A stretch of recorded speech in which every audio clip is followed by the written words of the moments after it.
Okay, I think we have everything going here. So I guess we can begin now.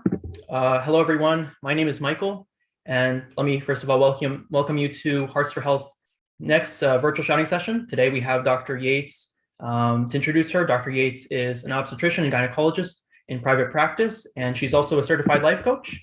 Dr. Yates has also her own podcast called Imposter to Unstoppable, where she explores how physicians can overcome imposter syndrome and create their own career that they aspire towards. So we're going to hear a lot of great experiences and great stories from Dr. Yates today. We're so happy to have you on. Thank you so much, first of all, Dr. Yates. For our audience, we have a few reminders towards the end. As always, we're going to have our Q&A. After Dr. Yates presents over her topics, we'll have a quick session before the end of the hour to discuss any questions that you have. So type them in the chat, and we'll go through all of those in the Q&A at that time. Also, to stay updated on future shouting sessions, we're going to have more coming out in January, February, and March, and even further on. You can feel free to check out our Instagram, and we send posts on our Instagram over upcoming sessions, so you can really keep tabs on each one over that. Also, another way to keep tabs on our free virtual shouting sessions is through our event calendar at the bottom of our website's homepage. So if you go to the homepage on our website, scroll to the bottom, you'll see the event calendar for all months, and you can see all scheduled sessions even ahead of time. Usually on Instagram, we post each session week by week, but there you can see all the sessions that are scheduled out. So if you have Google Calendar, you can copy those sessions to your calendar as a reminder. And that's really all of our reminders for today. We're also going to have another big announcement coming up at the end of the session, so stay tuned for that. But really, with all that covered, Dr. Yates, feel free to take it away. Great. Thank you so much. Thank you for having me. So as Michael said, I am an OBGYN physician. I'm in private practice in New Hampshire, and I graduated from residency in 2016. And let's see, I started medical school in 2008. So I will start back to my major in college. We'll start there. I didn't know I wanted to be a doctor for a long time, actually, until probably a little bit later than maybe many of you. I was going to be a judge at first. I thought I was going to be a judge in high school, a lawyer and a judge. And then I realized that I didn't like anything about politics. So then I didn't know what I wanted to do. So I majored in psychology, which I knew I liked, but I didn't know what I wanted to do about like how I wanted to do that. But I knew that I liked school. So I thought that I would get a PhD in psychology. And then I realized that that would mean I have to work with rats, which I had no desire to do. And I thought that I wanted to continue on beyond my bachelor's degree. So I decided I would try to become a doctor. And then I added on a biomedical sciences major. So I graduated with a BA in psychology and a BS in biomedical sciences, and I minored in Spanish just for fun. And then I applied very broadly to medical school. And my favorite medical school was Kirksville College of Osteopathic Medicine, which is a DO school. And that's where I went. And I knew that that it was my number one as soon as I interviewed. I knew that it was the right place for me. And even though it was in Missouri, I knew that it's exactly the training that I wanted. So when I got in, I was very excited. And I went there and, did all the medical school things, and then figured out that I wanted to be an OBGYN. And there are when you go to an osteopathic school, medical school, you have the option of doing a residency that's an osteopathic residency or an allopathic or an MD residency. And there were a few osteopathic residencies that I had visited, but I didn't like them quite as much as the allopathic residency, either due to the size or the location. So I only ranked allopathic residencies, and I got into my number 2, which I was very happy about. And that was in Pittsburgh, Pennsylvania, at West Penn Hospital. And the residency was 4 years. And then I'm from New Hampshire. So my residency was in Pittsburgh, but I knew after residency, I wanted to go back home because I had a daughter at that point. And so I got basically my dream job, which is to be a part owner in a private practice. And that's a lot of information, but I'll give you a few nuances about this that looking back, I wouldn't have thought to think about. So why OBGYN is a very common question that I get. And I'll say that it really chose me. I liked a lot of things when I rotated in medical school. I liked surgery. I liked primary care. I liked ortho. I didn't like peds and I didn't like anesthesia, but everything else, it was fine. But with OBGYN, I just felt like it was at home. Like I was just comfortable there. I liked the idea of being an advocate for women. And OBGYN really is the only specialty that you can do so many different things within one specialty. So I really liked the primary care, the office setting, and I really like procedures. I love surgery. So they're to be able to do a wide range of minors and major surgeries. And then the obstetric part, the delivering babies and that kind of thing is just like the cherry on top for me. So I chose OBGYN. And I remember back when I was applying to residency being very, very stressed about getting in because it was relatively competitive, not one of the most competitive, but a specialty that you kind of had to be a fairly decent student. I had a lot of interviews. That was not an issue. And I think many of my colleagues had a lot of interviews. And once I got into residency, it was like nothing I had ever experienced before. And that's when I started to really recognize that I was full of self-doubt. And looking back now, I didn't know that was just kind of how people function, how doctors function, because no one talked about it. So I'll put a pin in the self-doubt thing, and we'll talk about that a little bit later. I'll mention private practice because it's not very common these days. And it's not something that when I was a resident, I had any idea that actually existed. Most of the practices where I was a resident were all hospital affiliated. But when I had the opportunity to become a part owner in my practice and have that kind of autonomy, meaning I didn't have to, I made my own schedule. I got way more vacation than my colleagues who were in academic medicine. I didn't have to ask anyone's permission for days off. There were so many things that I had more control over than I would have had in academic medicine. So it has worked out really well for me so far. I think that it's difficult to be in private practice right now, but something that I have enjoyed. As Michael said at the beginning, now I work full-time as an OBGYN. I have 3 daughters who are 7, 4, and 18 months. And I host a podcast, and I'm a life coach, certified life coach, and I coach women physicians who have self-doubt.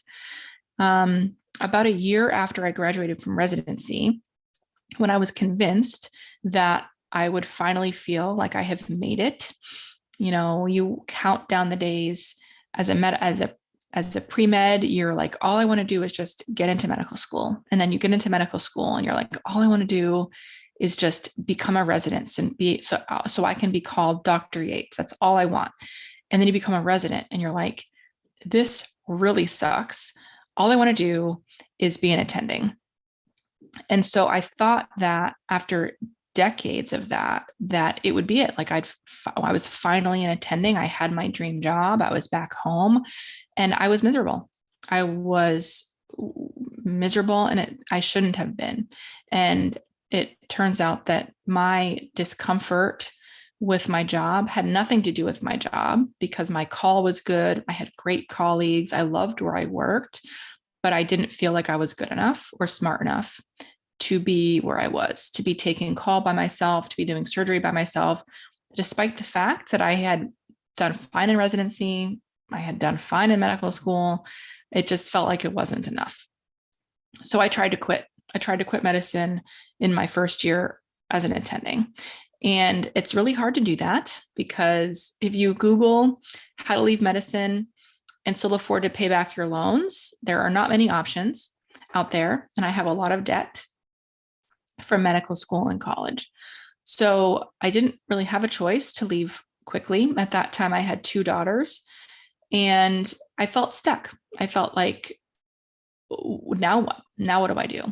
And it was through weight loss and coaching, learning about the coaching concepts through weight loss, that I learned about self-coaching and the fact that your thoughts create your feelings and you get to choose your thoughts. And when I learned that, my life changed forever. And I was able to overcome my self-doubt, because the real reason that I wanted to leave medicine was because I thought that something was going to happen when I was on call that I wouldn't know how to handle. And it was terrifying and stressful, and it caused me a lot of anxiety. And I had a lot of shame around that. And it's not something, it was very isolating. It's not something that anyone had ever talked to me about when I was a medical student or a resident or ever. And I didn't know that I wasn't the only one, that I was not the only one who felt like that. So when I worked through this and when I was able to overcome this imposter syndrome, overcome this self-doubt, and actually genuinely love my job and feel confident in what I did, it became my mission to share that with as many physicians and up and coming physicians as I could. So for the last 4 years, I have talked to residents and other attendings and pre-medical students and medical students, and just telling my story and the fact that self-doubt is normal and we all experience it, but it's also a choice. And I think that if I had been told these things as a medical student or as a college student, I wouldn't have been bombarded with it as an attending to the point where I didn't think I could be a doctor anymore. So the more I started talking about this and admitting my own vulnerability and having this, coming from vulnerability, admitting I have this stress and anxiety, every other doctor I spoke to admitted the exact same thing. So I started a podcast and I found doctors who were willing to go on the record and tell about how they doubt themselves and how they always doubted themselves through college and how they failed their step 1, or they did really bad on MCAT and took that 3 or 4 times, and how they never thought they would make it as a doctor, but they did, and they're doing amazing things. And these incredible stories about physicians who are willing to admit that they have doubt themselves and they have had imposter syndrome, but are amazing physicians anyway. So that's what my podcast is devoted to. It's called Imposters to Unstoppable. And I think that it's very powerful because when people who want to become doctors hear that, and they hear that it's okay to doubt yourself sometimes, and it doesn't mean you can't be a doctor, and it's okay that you think you're not smart enough and you can still be a doctor. It's very powerful. And which is also what led me to coaching. Coaching is more mainstream these days, but essentially what it means is you are allowing another person to show you their brain, show you their thoughts, so you can critically question them with love and curiosity. And the power of coaching is that you can recognize basically the crap that's your brain is telling you, and then decide to change it if you want. So that's a lot of information. What I can tell you about when you're a pre-med wanting to get into medical school, what matters, right? And I think that I remember being told a lot of things, like you should do all this community service, you need to volunteer at a hospital. And I did all of those things. And what I can say now, what actually matters is major in whatever makes you happy and do really well. And I can say that if you want to become a doctor, you will become a doctor. And maybe you won't get in the first time, or maybe you won't get into where you wanted to get in. But if your goal is to become a physician, then just decide that nothing can hold you back from that. And no one ever told me that. No one ever told me that it was I was in control of that. Many people make it seem that you have to have the right GPA, you have to have the right MCAT scores, you have to have the right major, you need to go to the right college. And I think what matters now to medical schools, to most medical schools, is that you know you. And you can't know who you are without learning and having experiences. So go to hospitals if you can. And of course, with COVID, this is a challenge, but talk to your own primary care doctor, talk to people online. Social media is this amazing resource of physicians who are now more willing than ever to tell the truth about their journey and their struggles and their thoughts about whether or not to go into medicine. But what I can tell you is that if you feel like your calling is to become a doctor, then nothing will stand in your way. When it comes to your scores and those numbers, of course, there are general guidelines, and I actually don't even remember what they are anymore. That's how irrelevant they are when you become an attending. I remember being obsessed with my MCAT, and I actually don't even remember my MCAT score. I could not tell you my MCAT score. I know that it was maybe average. It was not stellar. I remember thinking maybe I should take it again, but I don't take standardized tests well, so I decided not to. So it matters, but it doesn't matter as much as you think. What matters is your understanding of why you want to become a physician and your inability to back down if you're ever told no. I'm happy to take questions. Well, first of all, thank you so much for the great just storyline of how you overcame self-doubt along your journey. That was a major hurdle. Along with that, how you took that hurdle and actually made it into a working piece of your career, a working gear that you now carry on as a life coach to impact others. Maybe we can start off with how much of an impact you've seen for others, not just for yourself, with applying those principles to deal with self-doubt. What are some stories you can tell us from the clients and that you've had being a life coach?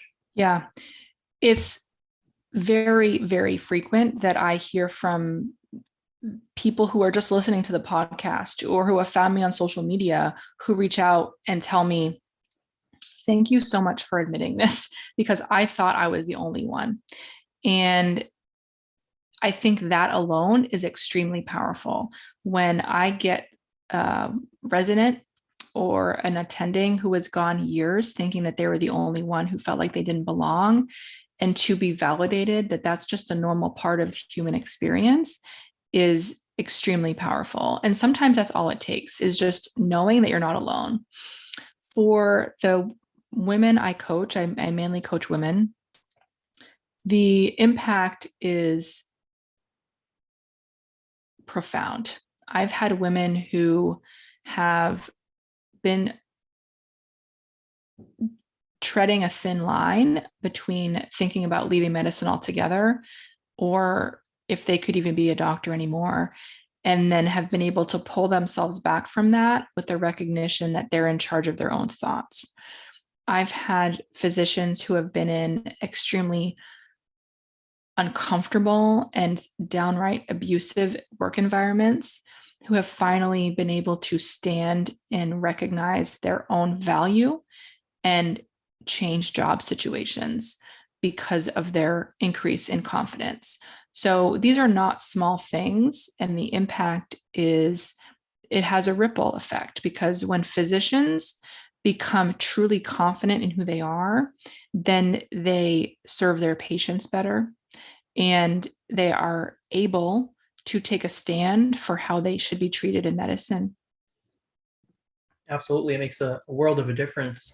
Also, self-doubt is not only a hurdle for some people, but also the stigma around being a parent while in training.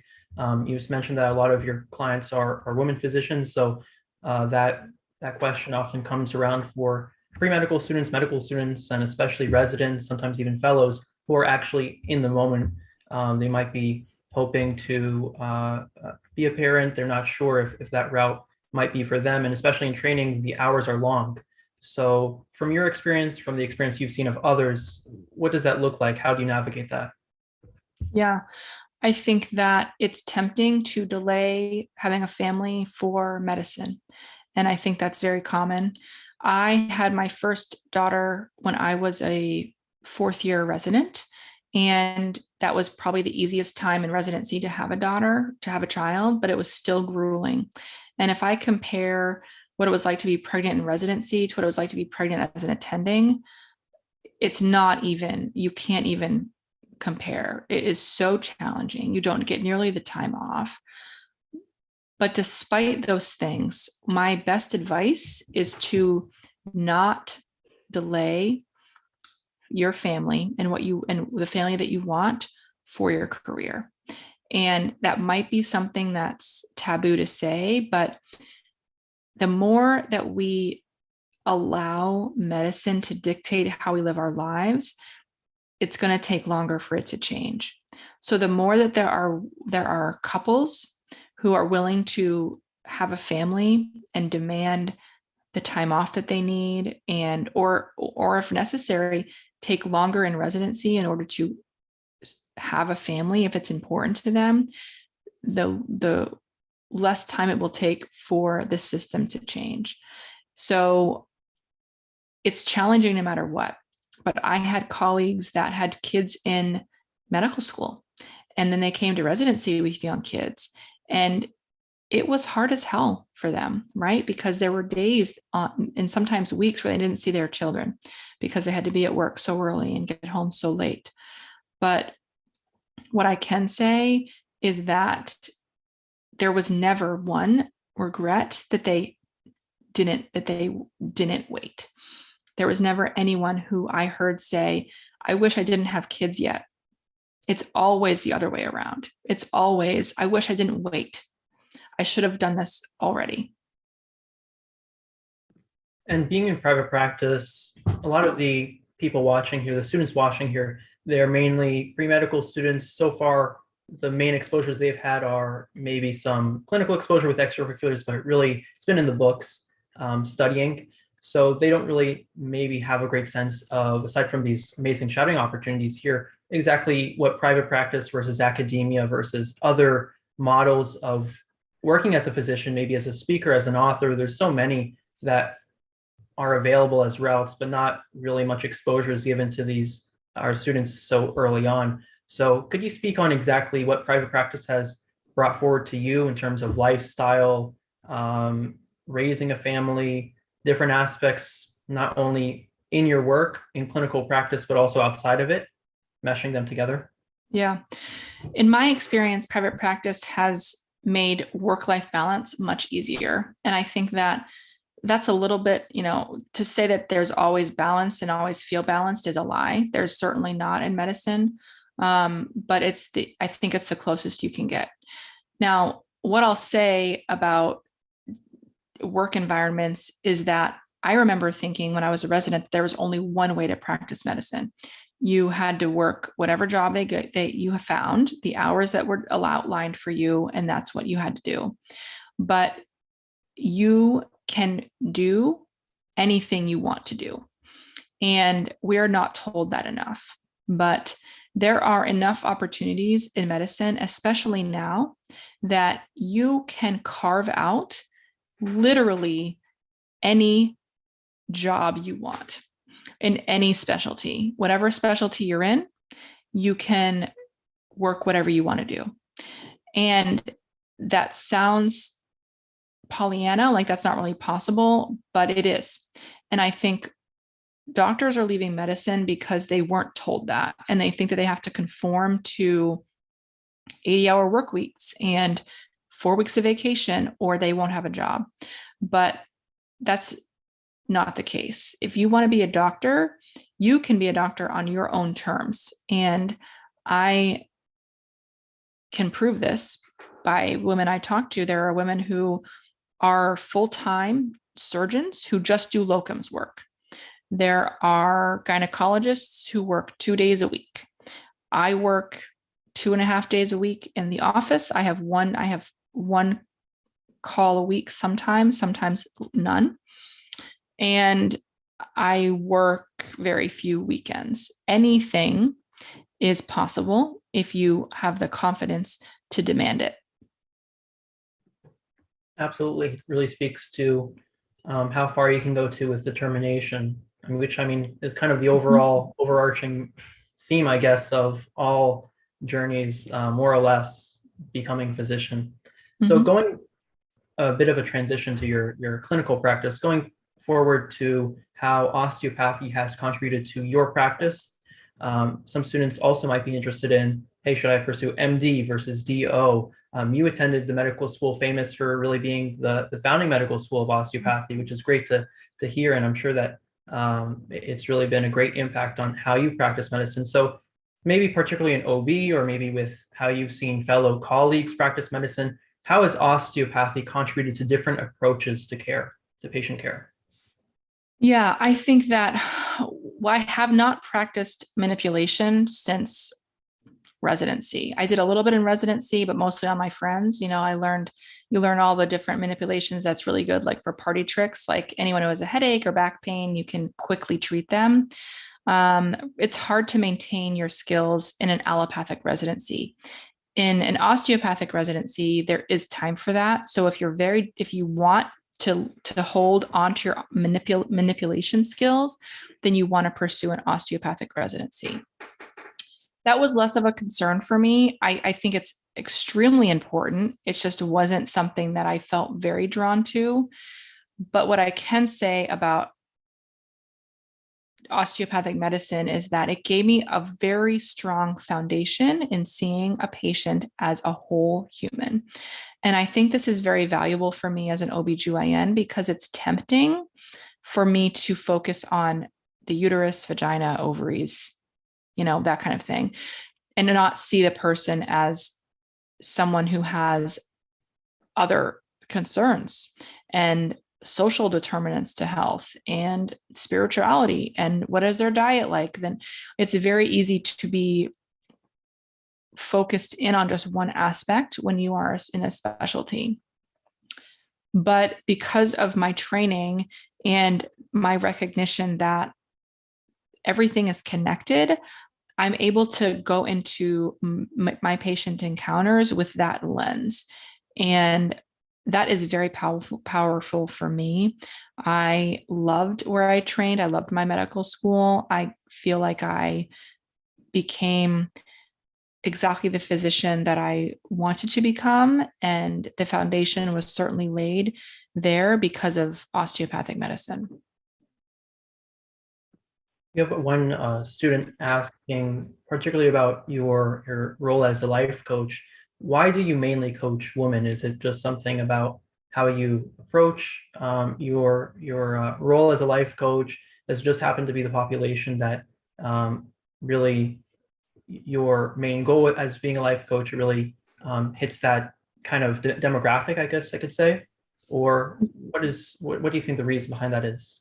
Yeah, I think that it's mainly women because that's who relate to me the most, because I'm also a mom. And I think that it's more likely for women to reach out to me because I get them and because of the words I use and the experiences I've had. But many of these topics, self-doubt or the need for external validation or medical or surgical complications, are gender neutral. So I can coach and could coach anyone. I think it's just the nature of women who are drawn to me for other reasons, like the fact that either my specialty or that I'm a mom or something like that.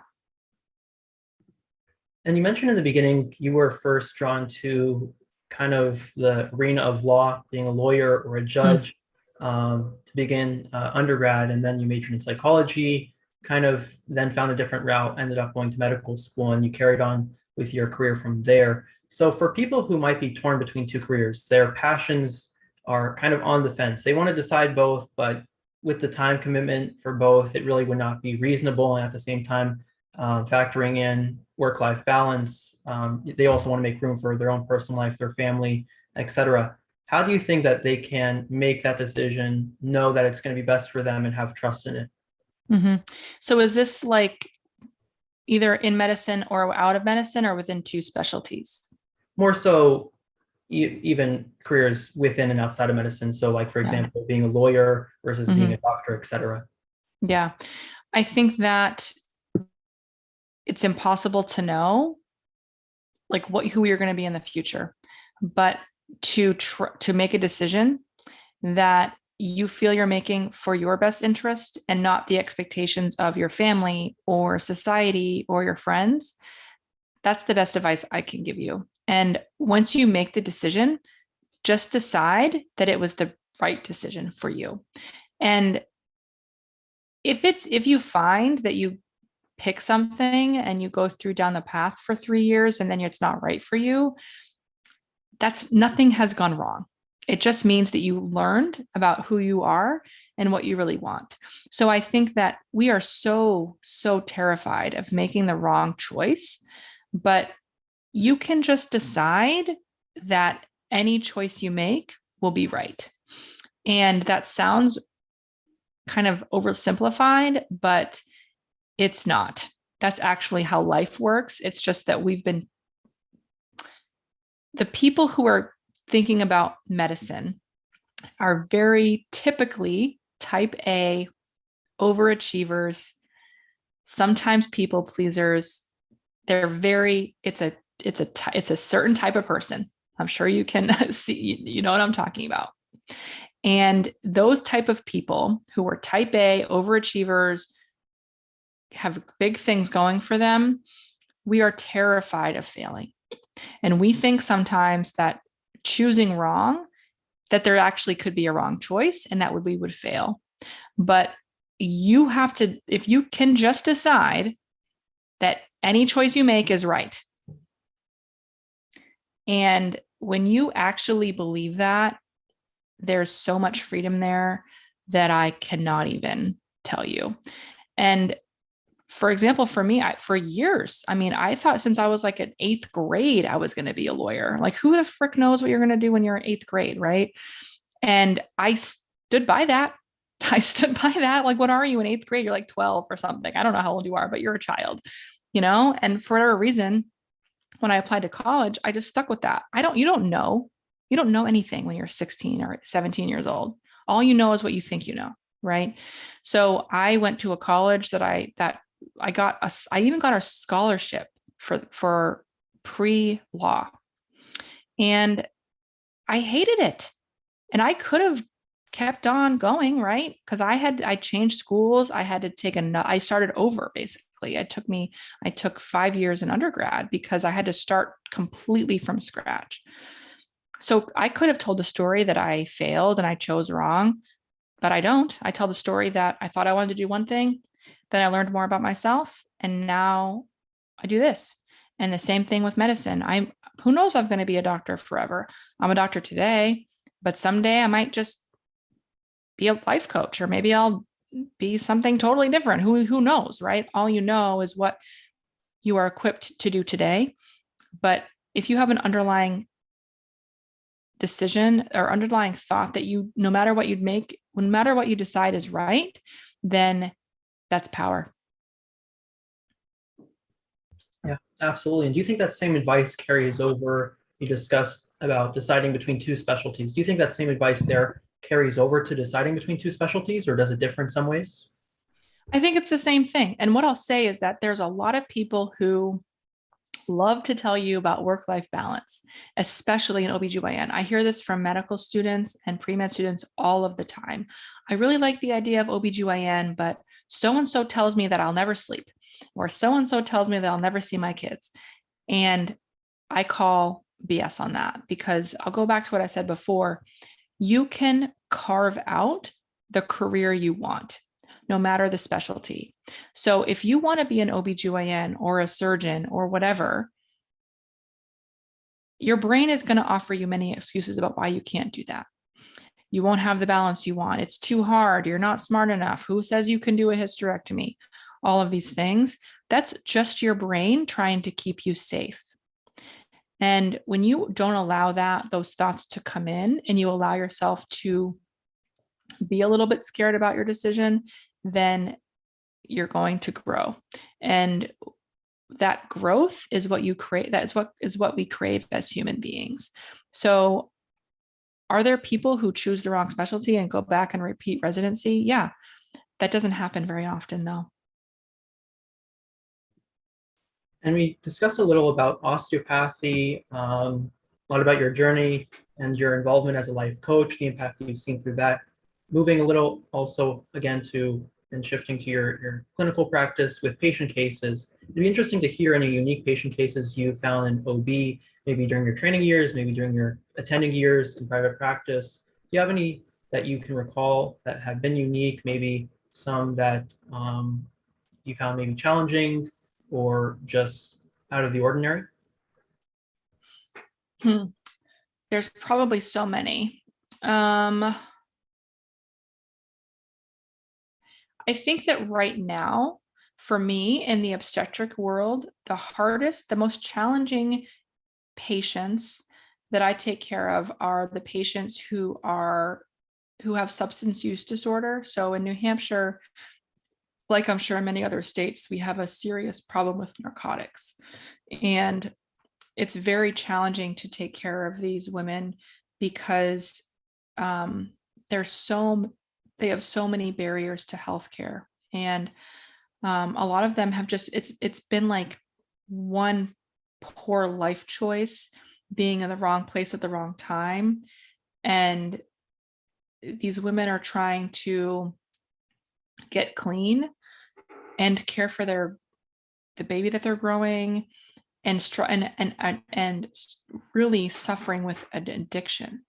And I think that for physicians to see these patients with compassion and not judgment, I think is a challenge for many. So I think that right now, that's probably the hardest thing that I do, is try to give compassionate and appropriate care to women who have substance use disorder, and be an advocate for them, but also support them in their journey to recovery. We have another student asking, shift a little away from the clinical practice side of things for a moment. We have a student asking about the MCAT. From your experience, currently they've heard that schools say that it's best to take the MCAT once, but from your experience, does taking the MCAT multiple times really affect you in the long run when applying to medical school? No. I really don't think the MCAT is as big of a deal as people make it out to be. I think it's an objective thing that we can look at, but I know people who took the MCAT 2 or 3 times. I know for me, I just didn't think it was worth it to take it more than once. I really don't think you can choose wrong. It's one aspect of your application, but it's not the most important aspect. And then switching back to the clinical side of things, I think it'd be interesting to hear about different opportunities for further specialization through fellowships in OB. So I've heard, for example, of MFM, maternal fetal medicine, REI. There have also been, and with a lot of fields, especially these days, it seems to be the case that a lot of them are starting to develop new, or at least more popular, ways to subspecialize, for example, with obesity medicine, but that's outside of OB.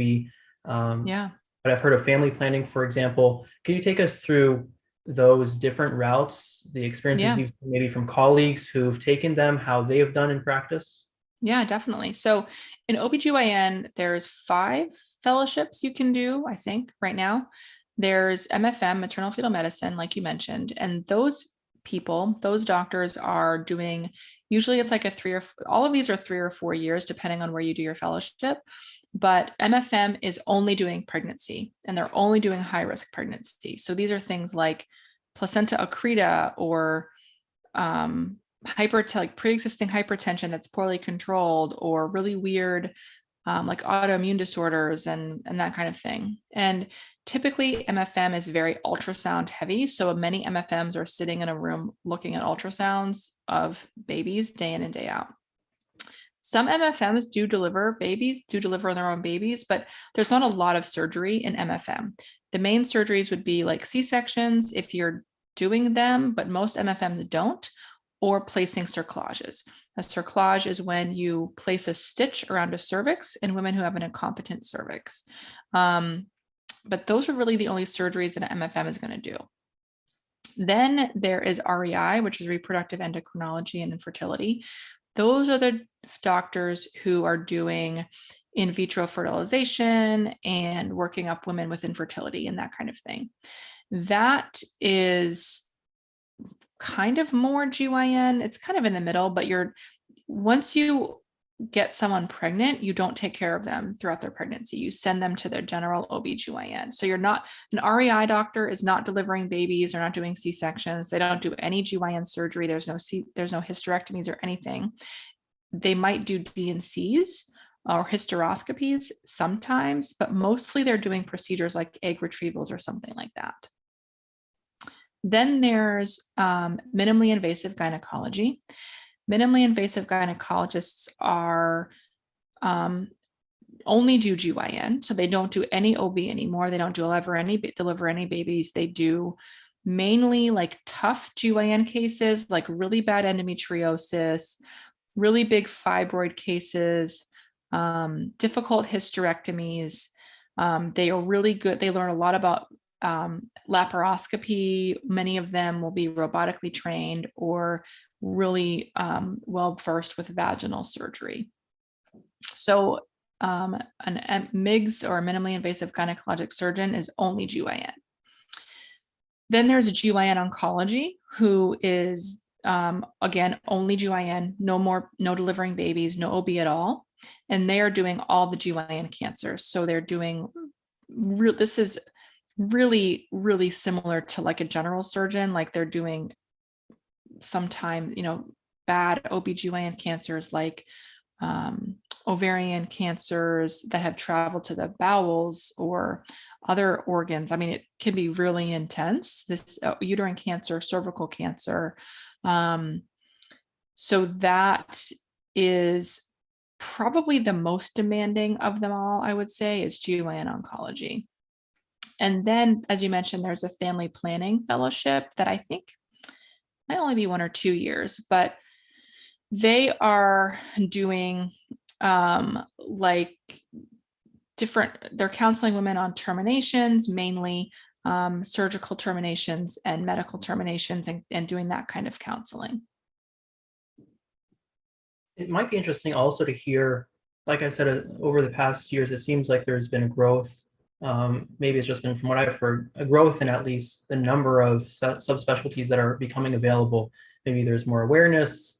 The whole social media platforms that have been pretty prominent over the past years have allowed for that evolution.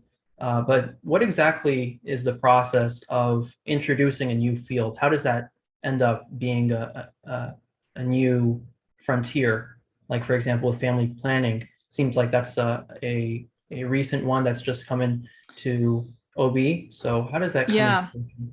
Yeah, I don't actually know the ins and outs of it, but I actually don't even think that family planning is like an official, it's not on the same scope as the other 4 that I mentioned.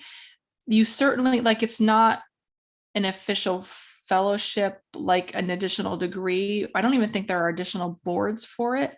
I think it's just additional training in those procedures. For the most, I mean, really in any specialty, you can have additional training in anything. Like I have a partner who has an obesity, who is being boarded in obesity medicine as a general OBGYN. So medicine nowadays is really, I think this is proving that you can make it anything you want, because there are doctors who maybe like one aspect or the other and don't want to have official fellowship, but really like laparoscopy and want to get good at it, and they just do additional training. So they may not be fellowship, but they are have additional training in those things. I forgot to mention fellowship, which is urogynecology. Another, this is a boarded fellowship in OBGYN. Urogynecology is all about incontinence and prolapse. So urogynecologists are only doing GYN, they don't do any OB.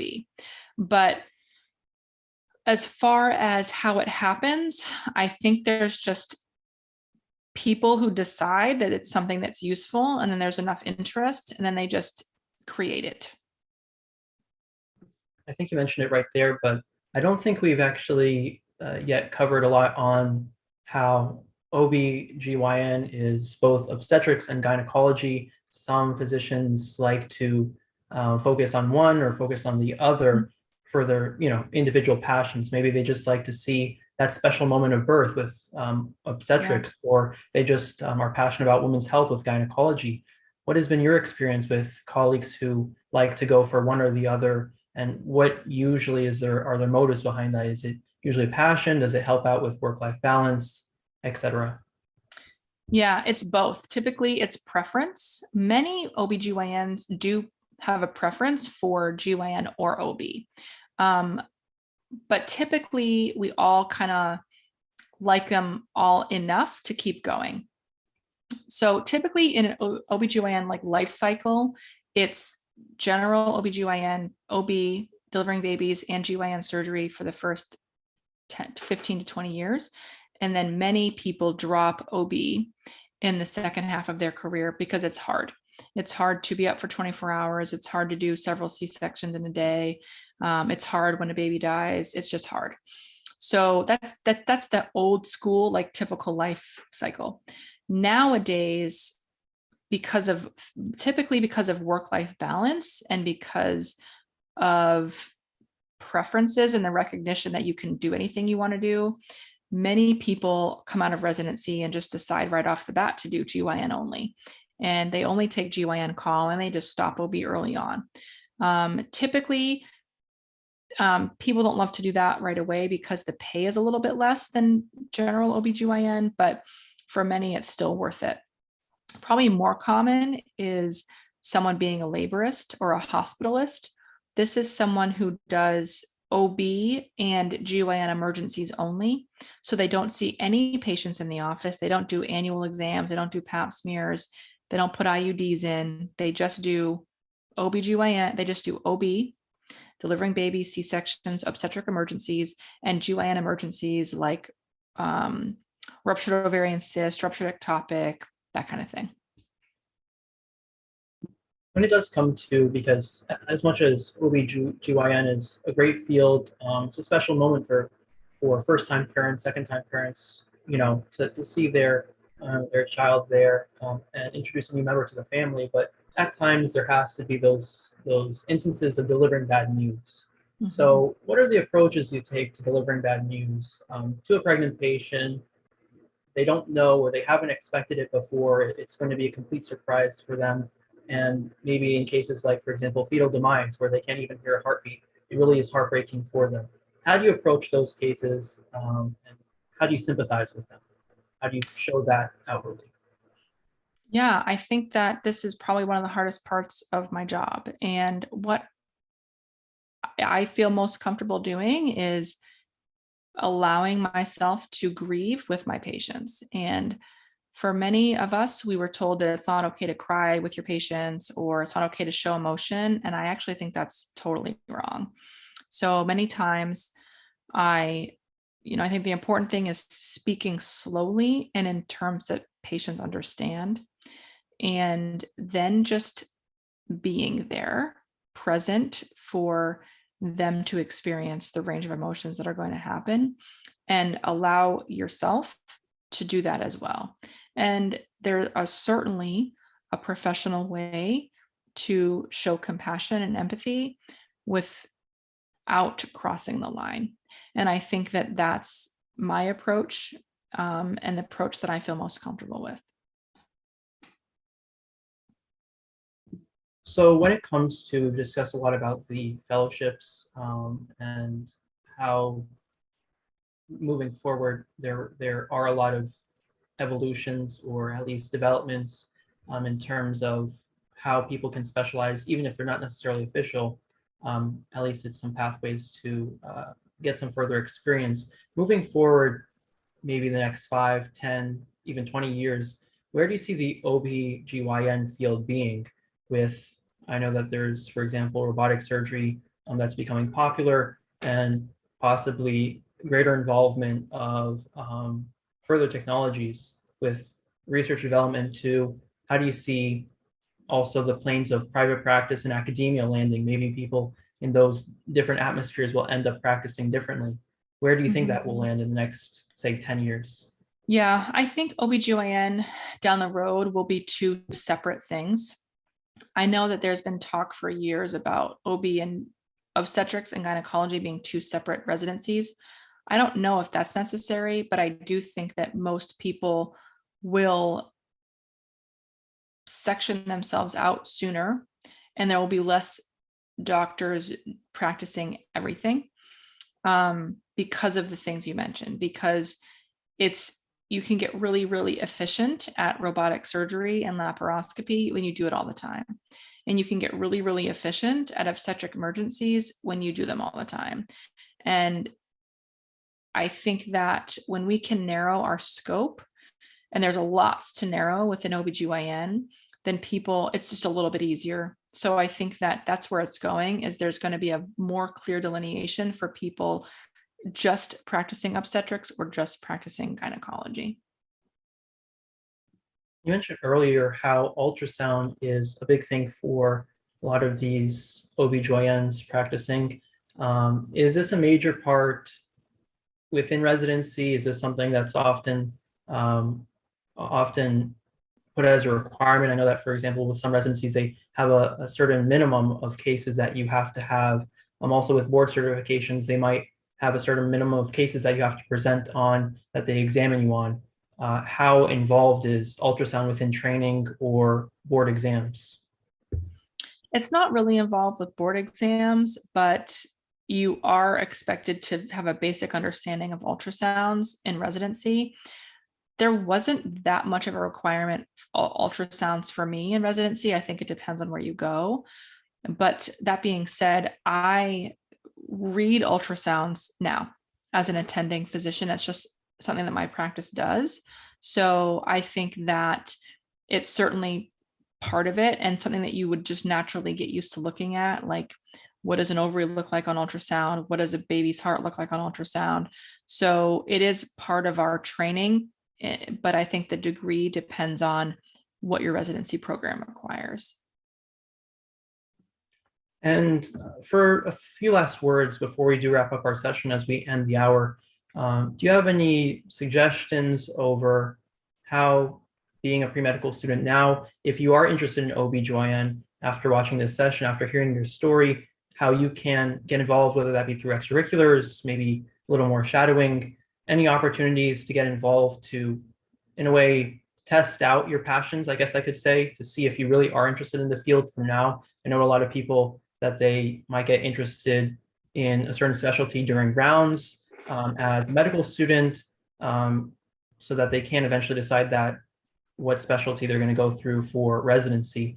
But now as a pre-medical student, which many of our students or many of our audience members are, how can we test the waters for OB to see if we really would like to go into the field? Maybe some people caught interest during the session. Yeah, I think the best thing to do would be to go to acog.org, which is the American College of Obstetrics and Gynecology. And there's actually some mentorship opportunities there for students who can learn from attendings and residents and ask them questions, and maybe even have the opportunity to go to their office or something like that to shadow them in person. So I think that if you're serious about OBGYN, that would be the next step. Maybe there's actually one more question that we can cover before we end off. We have a few minutes before the hour ends. Other than physicians, specifically in OB, other than OB-GYNs, there's a lot of mid-level providers that are included, like PAs, nurse practitioners, midwives, doulas, that all have their own roles within OB-GYN, and they contribute to the team. So what are the limits of what they can and cannot do within a practice? Yeah, this a lot of the times depends on the state that you're practicing in. I can speak to New Hampshire. My practice is made up of 4 physicians, a physician assistant, a nurse practitioner, and 5 midwives.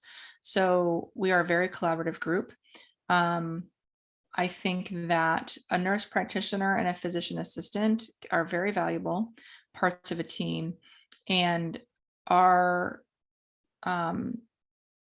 useful to have because I think they have very good training, and I think that patients relate to them a little bit easier sometimes than physicians. We have a lot of patients who prefer to see a nurse practitioner or a PA because they think doctors won't listen to them.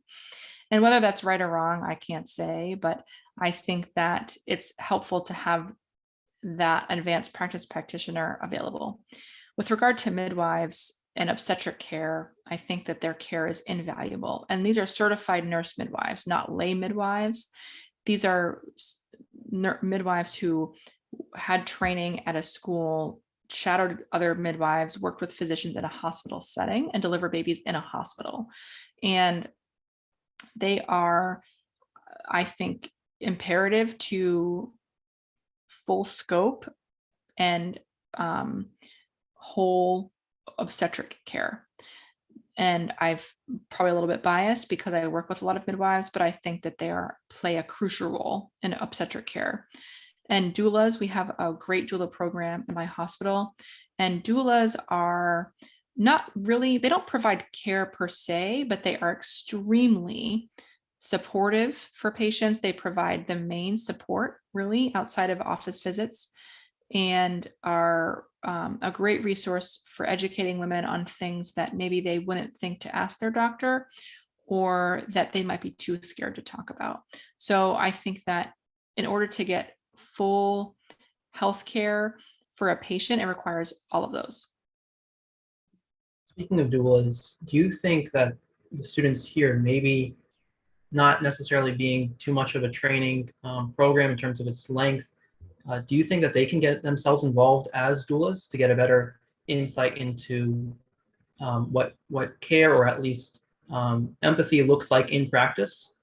Yeah, that would be an amazing opportunity. You'll learn a lot about the concerns that pregnant women have. You'll probably see a lot of what it's like to experience childbirth. So I think that would be something that would be a great opportunity. All right, well, that sounds good. Thank you so much, Dr. Yates, today for telling us so much about your story, about your involvement as not only OB in private practice, but also a certified life coach, your own journey from deciding your own career path. And it's really been a great session today. We're so thankful for having you on. So for our shadowers, maybe a few notes that I can mention before we end our session.